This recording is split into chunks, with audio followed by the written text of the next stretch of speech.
여러분 안녕하십니까? 오늘 코로나 사태 이후 정말 반갑고 뜻깊은 소식이 들어왔습니다. 국내 백신 접종 완료율이 드디어 목표치인 70%를 돌파했습니다. 단계적인 일상 회복으로 가기 위한 첫 관문을 통과한 건데요. 그럼 언제, 어떻게 일상으로 돌아갈 수 있을지 정영훈 기자가 취재했습니다. 서울 강서구의 한 종합병원. 주말인데도 코로나19 백신을 맞기 위해 일찍부터 긴 줄이 늘어섰습니다. 처음 백신을 맞은 고교생부터 일상생활을 하는데 제약이 덜할 것 같고 나중에 해외여행을 갈 때 좀 더 편하게 갈 수 있을 것 같아서. 길게는 6주를 기다려 접종을 마친 사람들까지 기대감은 한마음이었습니다. 2차까지 맞았으니까 이제 가족들하고도 이제 모임도 쉽게 할 수 있고 친구들하고도 여행도 다닐 수 있고 아무래도 활동 범위가 좀 자유롭지 않을까. 정부는 오늘 오후 2시를 기점으로 3,594만여 명이 2차 접종을 마쳐 단계적 일상회복의 전제 조건인 접종 완료율 70%를 돌파했다고 밝혔습니다. 지난 2월 26일 첫 접종 이후 241만입니다. 우리에 앞서 접종을 시작한 미국과 일본 등 주요국들의 접종 완료율도 이미 넘어섰습니다. 백신 접종의 속도가 붙으면서 일상 회복의 시계도 빨라지고 있습니다. 다음 주에는 공청회와 전문가 회의, 위드 코로나 세부 계획 발표가 줄줄이 예정돼 있습니다. 식당과 카페의 영업시간 제한을 없애고 유흥업소를 중심으로 백신 패스를 도입하는 등 구체적 계획이 윤곽을 드러냈습니다. 정부는 접종 완료율이 80%와 85%에 도달하는 시점에 맞춰 대규모 행사와 사적 모임 규제도 단계적으로 완화할 방침입니다. 오늘 코로나19 신규 확진자는 사흘 만에 1,500명을 웃돌았지만 보름째 2,000명 아래를 유지하면서 4차 유행도 감소세에 접어들었습니다. 일상회복으로 이행되는 과정에서 방역이 안정적으로 관리될 수 있도록 국민 여러분께서도 마스크 착용 등 방역 수칙을 철저히 지켜주시기를 거듭 부탁드리겠습니다.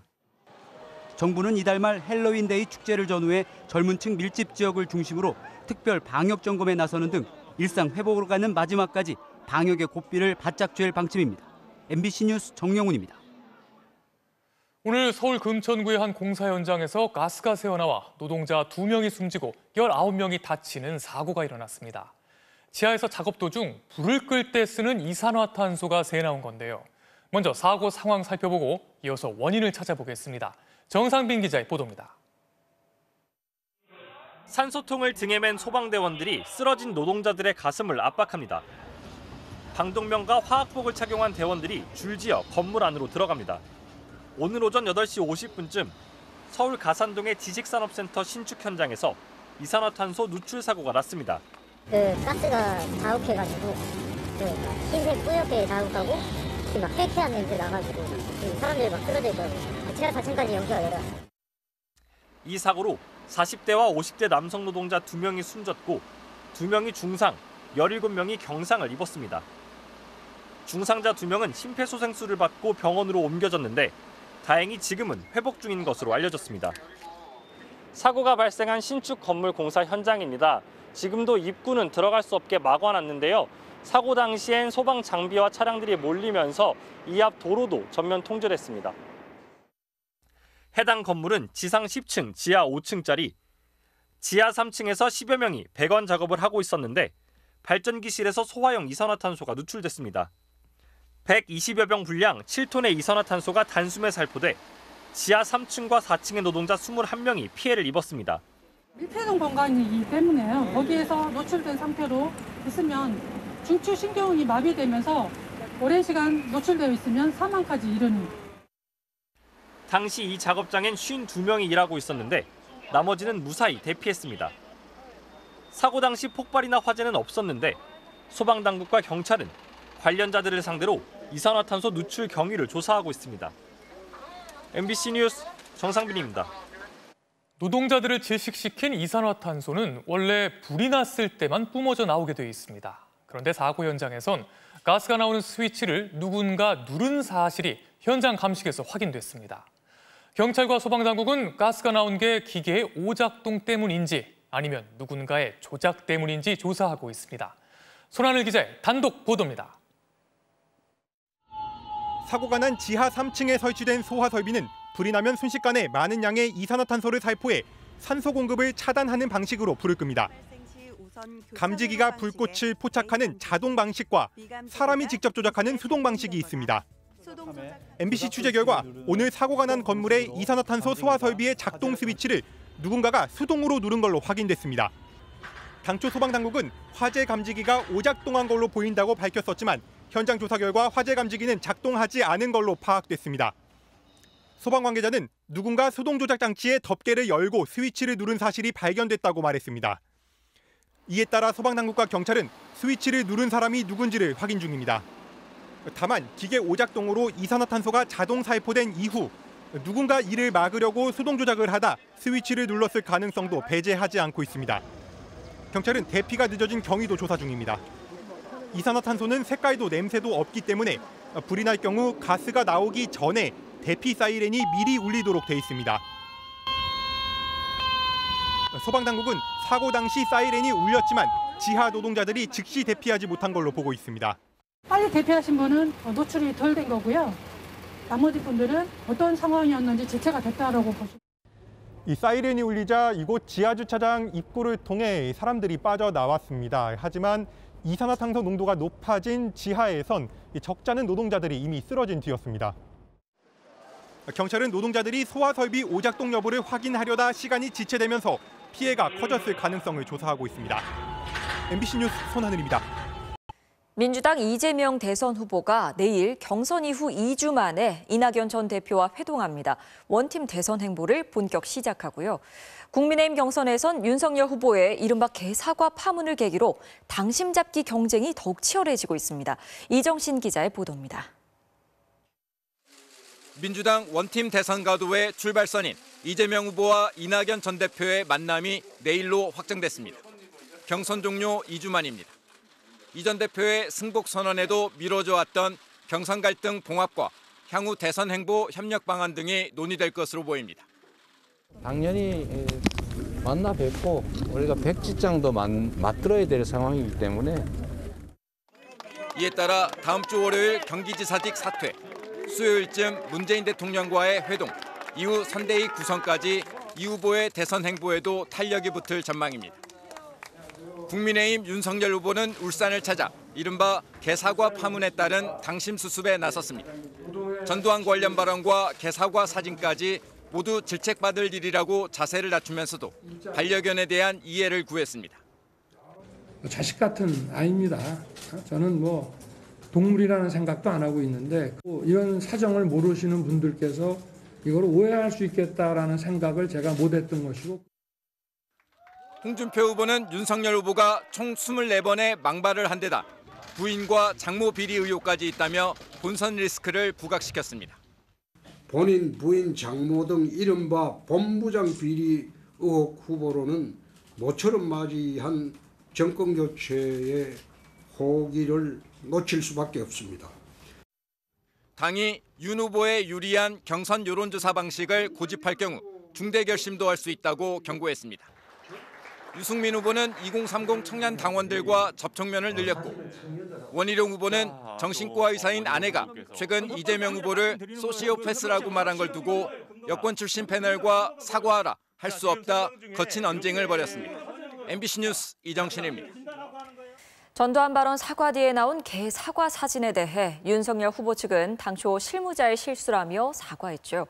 그런데 촬영 장소가 집이다 아니다 오락가락 해명이 논란을 키우면서 결국 윤 후보의 부인인 김건희 씨가 이 사진을 찍는데 어느 정도까지 관여한 거냐는 의혹 제기로 이어지고 있습니다. 이기주 기자입니다. 사과를 개한테 주는 사진을 올린 데 대해 윤석열 캠프는 당초 실무자가 가볍게 생각해 게재한 실수라고 설명했습니다.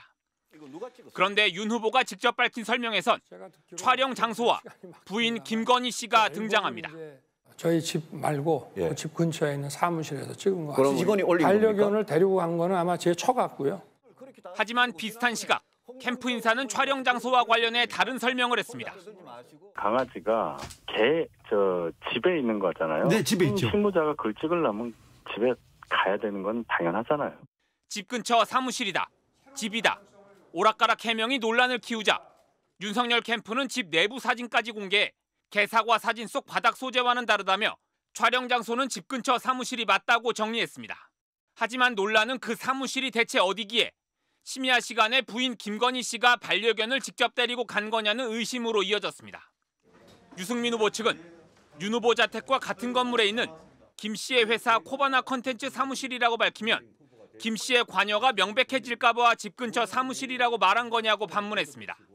홍준표 후보 측도 SNS 운영은 김건희 씨 측이 주도권을 갖고 있다는 말이 있다며 김 씨의 관여 의혹을 부각시켰습니다. 윤 후보가 직접 김건희 씨를 언급하고 촬영 장소도 김 씨의 사무실 아니냐는 의혹까지 더해지면서 당초 실무자의 실수였다고만 설명한 윤 후보 측 해명에도 의문이 제기되고 있습니다. 이에 대해 윤 후보 측은 촬영 장소를 집 근처 사무실이라고만 강조할 뿐 김건희 씨 사무실인지 여부에 대해선 설명이 없었습니다. MBC 뉴스 이기주입니다. 성전환 수술을 받은 뒤 심신장애를 이유로 강제 전역을 당한 고 변희수 하사. 최근 법원은 여성인 변하사를 남성의 기준으로 심신장애라고 판단한 건 잘못됐다며 강제 전역이 부당하다는 판결을 내렸는데요. 육군이 항소를 포기하겠다는 의사를 비치면서 변하사의 인사상 기록이 정상 전역으로 바뀔 걸로 보입니다. 남효정 기자입니다. 육군은 성전환 수술을 받은 변하사에게 심신장애 3급 판정을 내렸습니다. 이를 근거로 작년 1월 변하사를 강제 전역시켰고 관련 절차가 정당했다고 주장해왔습니다. 그때 있는 육군 총장과 수뇌부들이 그때 있는 육군에서 가지고 있는 규정을 가지고 판단을 했기 때문에 정당하다고 말씀을 드린 거고요. 지난 20일에는 강제 전역 처분을 취소하라는 법원 판결에 대해 항소하기로 결정했습니다. 하지만 어제 행정부처의 소송 지휘권을 가진 법무부가 항소 포기를 권하자 상황이 바뀌었습니다. 법무부는 사실관계와 법리, 인간의 존엄성 존중에 관한 헌법 정신, 국민의 법감정 등을 고려해 항소 포기를 지휘했다고 밝혔습니다. 국방부는 법무부 결정을 받아들여 소송을 종결하고 후속 조치를 진행하겠다는 입장을 내놨습니다. 이에 따라 심신장애로 강제 전역했던 변하사의 인사 기록이 정상 전역으로 바뀌고 남은 의무복무 기간 13개월치의 월급도 유가족 측에 지급될 것으로 보입니다. 트랜스젠더 군복무에 관련된 연구나 준비도 이어가야 되고 그 결과는 차별과 배제가 아니라 소수자와 함께 만들어가는 군대로 우리 군이 변모해 가야 되는. 법무부는 이 사건 판결은 성전환자의 군복무를 인정해야 한다는 취지는 아니라면서 관련 문제는 입법적, 정책적으로 결정돼야 한다고 설명했습니다. 국방부 역시 정책 연구를 통해 성전환자의 군복무 여부를 면밀하게 검토하겠다고 밝혔습니다. MBC 뉴스 남효정입니다. 올가을엔 이상하게 단풍이 잘 보이지 않는다는 생각 해보셨습니까? 지역마다 단풍이 늦게 시작을 하고 빛깔도 예전 같지 않다는데요. 이게 다 가을이 짧아지고 있기 때문이라고 합니다. 무슨 얘긴지 김민욱 기자가 지리산에서 취재했습니다. 지리산 천왕봉으로 가는 길목인 치반목 대피소. 예년 같으면 단풍으로 울긋불긋 물들어 있어야 할 산이 칙칙한 녹색빛입니다. 단풍나무가 붉은 빛깔을 뽐냈던 지난해 이맘때와 비교해보면 차이가 확연합니다. 지리산 대부분이 단풍이 이쁘지만은 특히 지반목 이 주변이 이쁜 곳인데 올해는 지금 단풍을 거의 찾아보기 힘든 그런 실정입니다. 우선 단풍 자체가 제 빛깔을 못 내고 있습니다. 대피소 인근의 단풍나무입니다. 나뭇잎이 미처 붉게 물들기도 전에 이렇게 말라버렸습니다. 단풍은 기온이 내려가 나뭇잎에서 엽록소가 빠져나가고 노란색과 붉은색 색소가 보이면서 물들기 시작합니다. 하지만 이달 중순까지 예년보다 기온이 높다가 갑자기 뚝 떨어지면서 단풍 특유의 색상이 제대로 안 나오는 겁니다. 고온 노 단풍을 흐리게 하는데 영향을 주고요. 비 얼기 때문에 더더욱 선명한 단풍을 보기가 어렵습니다. 1990년대에 비해 2010년대의 9월과 10월 평균 기온이 0.5도가량 높아지면서 단풍 시작 시기도 1에서 3일가량 늦어졌습니다. 단풍은 늦어지고 있는데 가을은 점점 짧아지면서 단풍을 즐길 수 있는 기간도 줄어들고 있습니다. 이번에 설악산이나 오대산 제일 대표적인 경우죠. 단풍 들자마자 얼마 있지 않았고 눈이 내려갖고 얼어붙어 버렸거든요. 기후변화가 계속돼 기온이 상승하고 집중호우가 빈번해지면 한반도 남쪽부터 단풍이 서서히 줄어들 거라는 우려도 나오고 있습니다. 가을 정치의 대명사였던 단풍. 기후변화가 단풍마저 우리에게서 빼앗아가려 하고 있습니다. MBC 뉴스 김민욱입니다.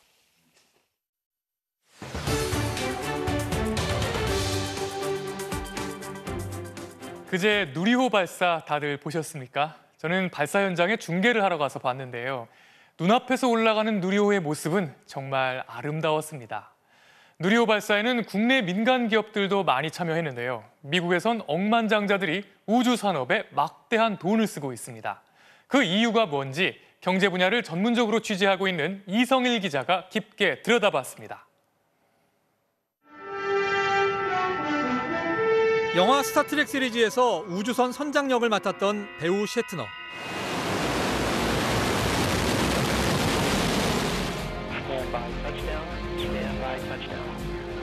현실에서 우주여행을 한 뒤 귀환하는 90살 배우를 맞은 사람은 제프 베이조스입니다.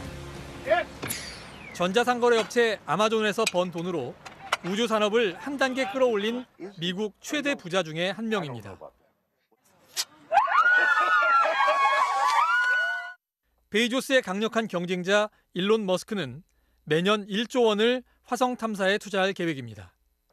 이 중에서는 재산이 가장 적은 축인 리처드 브랜슨은 직접 우주 비행에 나설 정도로 열정이 넘칩니다. 세계적인 슈퍼 리치들의 전쟁. 이들이 로켓을 띄우는 이유는 당연히 돈을 벌기 위해서입니다. 지금 내세우고 있는 우주 관광, 1시간 비행 체험을 하고 수억 원을 내야 하는 아주 비싼 프로그램인데 디캐프리오 같은 연예인을 포함해 600여 명이 이미 예약을 했고 재산 120억 원을 넘는 전 세계 부자 200만 명을 잠재 고객으로 생각하고 있지만 이들만으로는 여전히 돈을 벌기에 부족합니다. 우주 관광보다 더 확실한 돈벌이는 지구 궤도로 인공위성을 실어 나르는 사업입니다. 전 지구를 빈틈없이 연결하는 통신망을 구축해 스마트폰과 인터넷을 사용하려면 위성 수만 개를 띄워야 합니다. 사막이나 산악 지형에서도 자율주행차와 도시명 비행체를 안전하게 운행하려면 지금보다 더 많은 위성을 궤도에 올려 데이터를 주고받아야 합니다. 자율주행을 하기 위해서는 어떤 시간에든 어디서든 통신이 필요하고요. 항공기 관제를 하듯이 유해행도 꼭 관제가 필요합니다. 통신 방법은 위성통신입니다. 발사체 재활용은 위성의 비용 문제를 해결하는 핵심 기술. 위성을 궤도로 보낸 발사체를 역추진해서 지상에 다시 착륙시키면 한 번밖에 못 쓰던 발사체를 여러 번 반복 사용할 수 있어 발사 비용이 1,000억 원 수준으로 낮아집니다. 화물 1kg을 우주로 보내는 비용을 따져보면 10년 사이 4분의 1 수준까지 낮아졌습니다. 재활용 횟수를 늘려 이보다 10분의 1 이하로 낮추는 것이 민간 기업들의 목표입니다.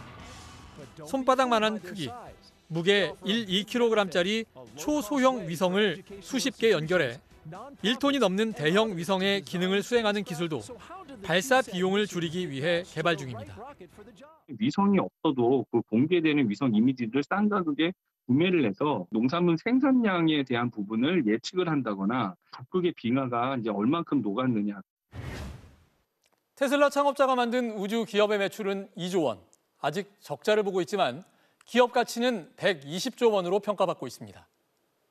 그만큼 민간 기업이 주도하는 우주 산업의 전망을 밝게 보고 있다는 뜻입니다. MBC 뉴스 이성일입니다.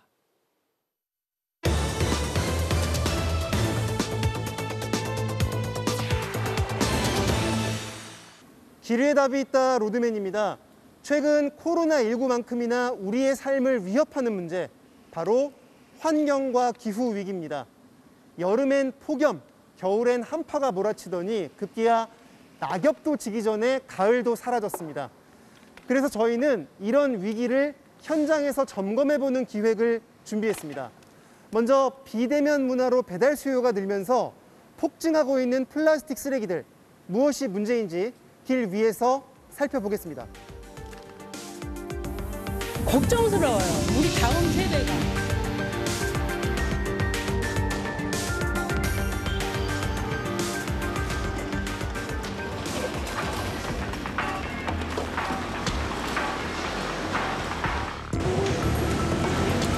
주로 이제 배달 음식 같은 거 시켜 먹고 버리는 용기들이거든요.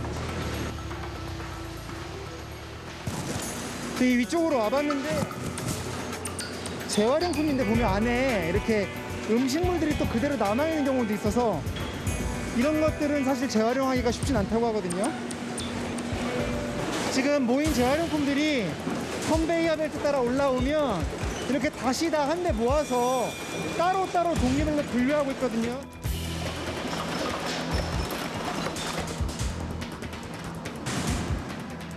이건 딱 봐도 다 배달 음식 용기 같아요, 대부분. 코로나 작년 이후로 양이 대략 한 30% 정도 좀 늘어났고요. 부피로 치면은 한 두세 배 정도? 이게 지금 몇 달치 모아놓은 거예요? 저희는 인천 연수구, 중구 두 개 구에서 들어오는 양이 있고요. 고작 한 5일치 정도밖에 안 됩니다. 5일치? 줄어들 것 같지는 않고요. 저희가 들어오는 양이 하루에 다 처리를 해야 되는데 휴일도 없이 일하면서 계속 해야 될 그런 상황입니다.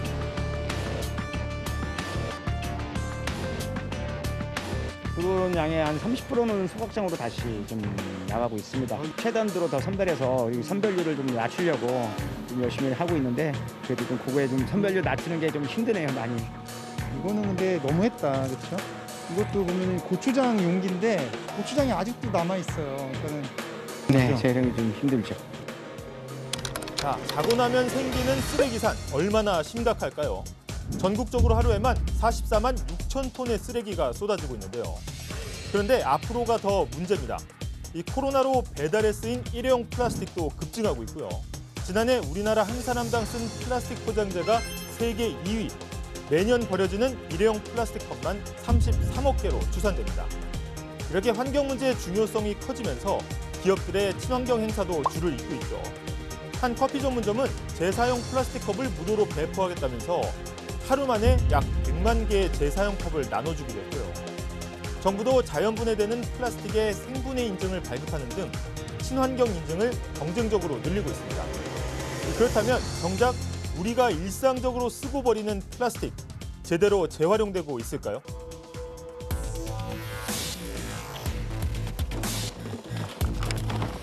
코로나 때문에 좀 요새 배달도 많이 시키고 그런다던데 좀 내가 10개 내놓잖아요? 예. 그럼 몇 개가 재활용이 될 거라고 생각하세요? 80%는 해요, 하나요. 근데 플라스틱도 소각을 한대요. 그러면 안 되죠. 그러면 할 맛이 안 나죠. 일주일에 전에 같으면 한 5개 정도 플라스틱이 나오는데 지금 한 8개씩 나온다는 거. 엄청 나온다는 거예요. 한 3번씩 돌아가면서 맨날 하거든요. 매 24시간씩 갖다 버리니까 감당을 못 하는 거죠. 이거는 너무한 거 아닌가 싶은데 지금? 이거 한번 보세요. 담배꽁초 아닙니까, 그게. 투명은 가져가지 색깔 있는 건 안 가져가는 거예요. 코로나가 들어와가지고 배달도 음식이 많아요. 검은 비닐을 갖다 그냥 잡아놓는 거예요. 재활용으로 쓸 건 쓰고 나머지는 소각으로 갈 거 아니에요. 그 공해가 얼마예요, 지금. 이런 해도 보람이 없어요, 진짜. 이런 건.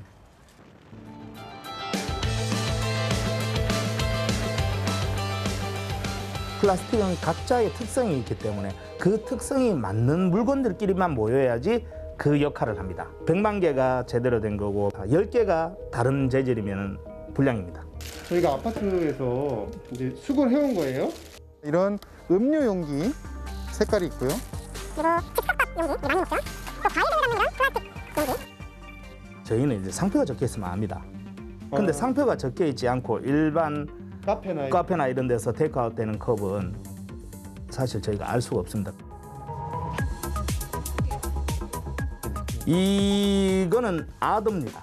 그 밖에 다른 것. 그렇죠. 복합 재질입니다. 얘는 재활용이 안 됩니다. 일단 기본적으로. 플라스틱 그냥 음료 용기인데? 누가 플라스틱? 이 플라스틱이 여기 보시면은 다 따로 적혀 있어요. 피, 아더 한 4가지가 섞여 있는 거예요. 방울토마토 많이 여기 담겨 있는데요. 이 공장에 들어오면 안 됩니다. 방학선별로 빗을 지어서 선별하는데 까만색은 PPT에서 구별 못합니다. 기계가. 사람도 구별 못해, 기계도 구별 못해. 기계가 이렇게. 그러니까 얘는 그냥 구분이 불가능하고. 구분 불가능. 그럼 당연히 또 일로 가고. 그렇죠. 한 명 남네요. 그러니까 재활용이 안 되는 품목들이 많이 안 들어오면 재활용률이 높아지는 거예요. 선택과 집중이 되는 거죠. 오히려. 그렇죠. 빨대만 한꺼번에 모아가지고 저희 집에다가 5천만 개쯤 주면 저희가 재활용을 할 거예요. 설사 이게 여기 박혀 있다 그러더라도 얘는 안 되는 거예요. 그러면 얘 때문에 또 얘가 재활용이 얼만큼 안 되는 거죠. 지금 당장 플라스틱 쓰레기를 줄여야 한다는데 이견은 없을 겁니다. 하지만 이런 우리 기대와 달리 현장에서는 막대한 양의 자원들이 재활용 대신 소각장으로 향하고 있었습니다. 친환경을 내세운 각종 일회성 행사들보다는 분류를 단순화하고 재활용률을 높일 수 있는 시스템을 만드는 게 더 급한 일이 아닐까요? 로드맨이었습니다. 공군의 한 중위가 상사와 면담 후 자리에서 일어나다가 쿵 소리를 냈습니다. 그럴 수 있죠. 하지만 당시 상사는 화를 내며 지난 1년 동안 해당 중위와 부대원들 사이에 있었던 일을 조사하라는 지시까지 내렸습니다. 그 결과 해당 중위는 재판을 받고 휴직을 당하게 됐고 인권위에 진정을 했는데요. 인권위는 상식에서 벗어난 표적 조사라며 이런 식의 조사를 군기 문란에 포함시키라는 의견을 냈습니다. 고재민 기자가 단독 보도합니다. 지난해 초 인천의 한 공군 부대에 부임한 한 여성 중위. 부대원들과 잘 어울리지 못하고 부사관들에게 따돌림을 당했다고 합니다. 저한테 보고를 건너뛰고 바로 부대장에게 말씀을 드린다거나 저한테 곰팡이 냄새가 난다니 중대장님 혹시 빨래 잘 안 하시냐고. 하지만 부대장은 해당 중위만 나무랐고 그러던 중 지난 2월엔 상사의 지시를 따르지 않았다는 이유로 중위를 호출했습니다. 그런데 면담이 끝나고 중위가 자리에서 급히 일어나다 쿵 하는 큰 소리가 났는데 부대장은 크게 화를 냈다고 합니다. 제 군화 직급이 슈퍼 밑단에 닿았습니다. 그 소리 때문에 부대장님이 너 쿵 소리 났잖아. 쿵 소리를 크게 지르는 겁니다. 단순한 실수였는데 의도적인 행동으로 오해를 했다는 겁니다. 부대장은 그 자리에서 지난 1년간 중위와 전체 부대원들 간에 각종 마찰을 조사하라고 지시했습니다. 그 결과 상관 모독과 남자 부대원을 뒤에서 끌어안았다는 등의 신고가 접수됐습니다. 이에 대해 해당 중위는 잘못된 행위를 한 적이 전혀 없고 부당한 표적조사로 피해를 봤다며 인권위에 진정을 냈습니다. 저는 피해자에서 가해자로 둔갑이 되어 있었습니다. 너무너무 황당했고 세상이 정말 무너지는 기분이었습니다. 해당 중위는 이 일로 재판까지 받게 돼 휴직을 당했습니다. 이 사건을 조사한 인권위는 일반 상식에 벗어난 표적조사라고 판단했습니다. 집무실에서의 쿵 소리를 조사할 수는 있지만 의도를 가지고 특정 개인에게 먼지떨이식 표적조사를 한 것이라고 지적했습니다. 또 표적조사를 군기문란 행위로 군법에 명시하라는 의견도 제시했습니다. 이에 대해 공군은 표적조사를 한 적은 없고 재판 중인 사안이라 답변이 어렵다고 밝혔습니다. MBC 뉴스 고재민입니다. 30년 전 고 김학순 할머니의 위안부 피해 사실을 처음으로 알렸던 당시 아사히신문 기자였던 우에무라 다카시 씨입니다. 일본의 치부를 들춰낸 그는 우익의 표적이 됐고 온갖 협박과 인신공격에 시달려야 했는데요. 명예훼손 소송을 냈지만 법원은 우익의 손을 들어줬습니다. 6년간의 외로운 싸움, 그 시간들을 기록한 다큐멘터리 영화도 만들어졌습니다. 그의 싸움은 끝나지 않았습니다. 도쿄에서 고현승 특파원입니다. 전 종군 위안부, 반세기 만에 무거운 입을 열다. 30년 전인 1991년 아사히 신문의 우에무라 다카시 기자는 고 김학순 할머니의 증언을 토대로 충격적인 진실을 특종 보도했습니다. 수면 위로 떠오른 위안부 문제는 한일 간 최대 외교 현안이 됐고 이듬해 일본 총리의 사과. 반省とお詫びの気持ちを申し述べたいと思います。 이어 위안부 모집의 강제성을 인정한 고노다마로 이어졌습니다. 慰安所の設置、管理および慰安婦の移送については旧日本軍が直接あるいは間接にこれに関与した。 일본의 부끄러운 과거를 고발한 기자는 그러나 우익의 표적이 됐습니다. 매국노라며 신문사는 물론 가족에게도 살해 협박이 끊이지 않았습니다. 娘の名前がインターネットに出るたびに私は胸が痛くてですね。 そして最後は脅迫状、娘を殺すという脅迫状まで来たわけです。 우익은 날조 기사라며 집요하게 공격했고 내정됐던 대학 교수직도 잃었습니다. むしろ歴史を書き換えようとしているのは朝日新聞であり上村さんであったというふうに感じております。 우에무라 기자는 사과문을 요구하고 명예훼손 소송을 냈습니다.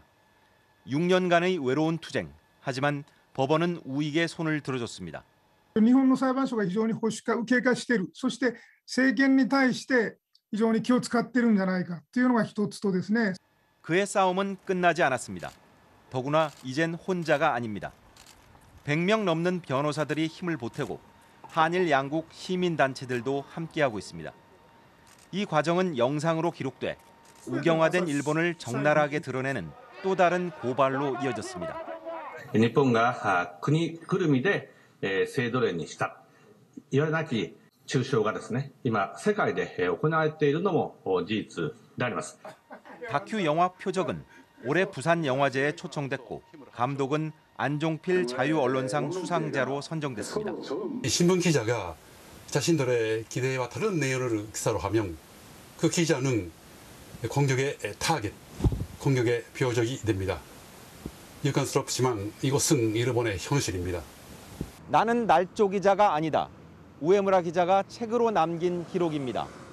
비록 재판을 통해 오명을 씻어내진 못했지만 오롯이 남은 기록과 또 영상을 통해 그의 보도가 옳았고 싸움은 정당했다는 진실은 더욱 뚜렷하게 역사에 남게 됐습니다.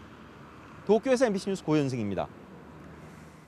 전남 여수의 여자만 일대에는 새고막 수확기를 맞아 작업이 한창인데요. 그런데 새고막이 집단 폐사해 속이 텅 빈 껍데기만 나오고 있습니다. 원인을 알 수 없어 더 답답한 상황입니다. 조희원 기자가 취재했습니다.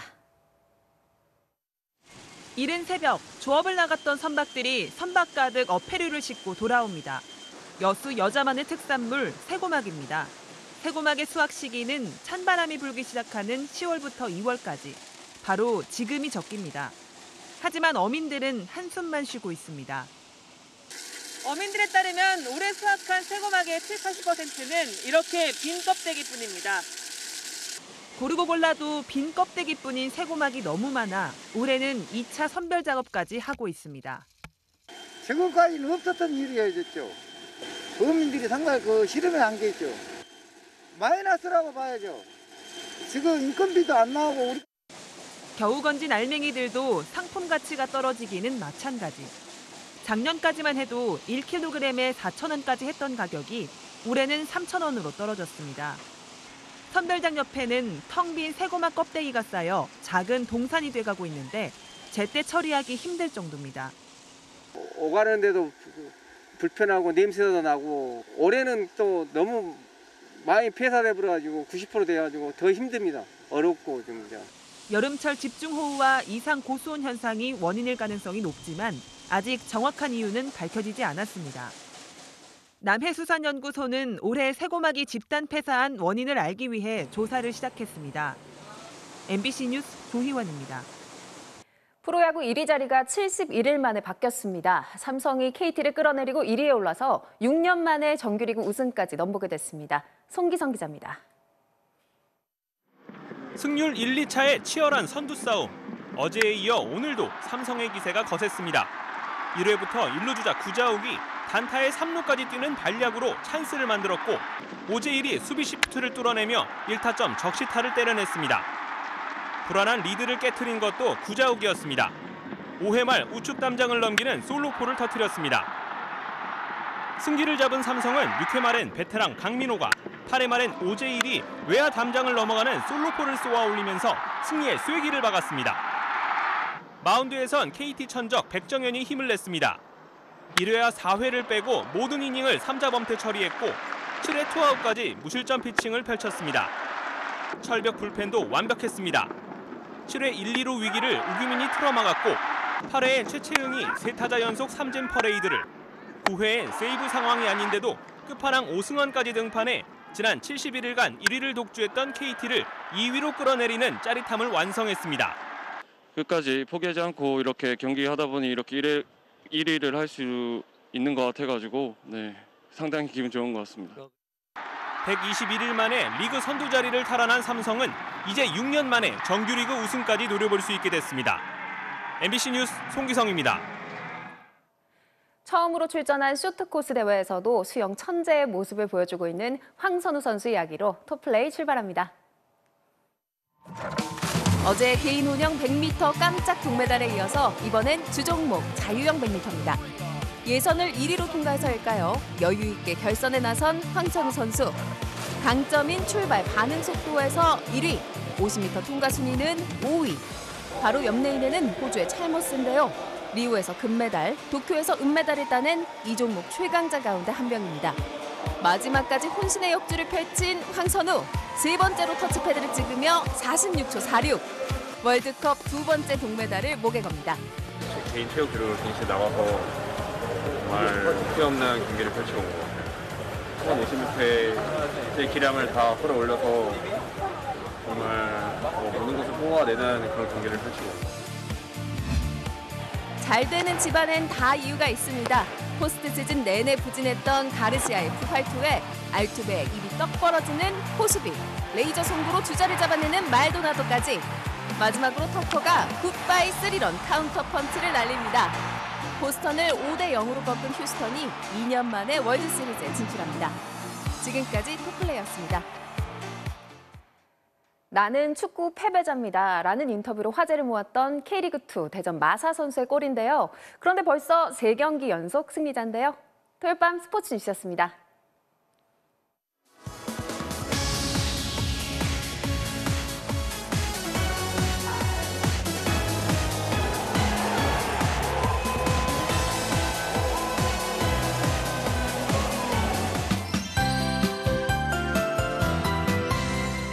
모처럼 만에 완연한 가을을 느낄 수 있는 주말이었죠. 오늘 서울의 가시거리가 종일 20km에 달하면서 청명한 하늘 아래 볕이 따사롭게 내리쬐고요.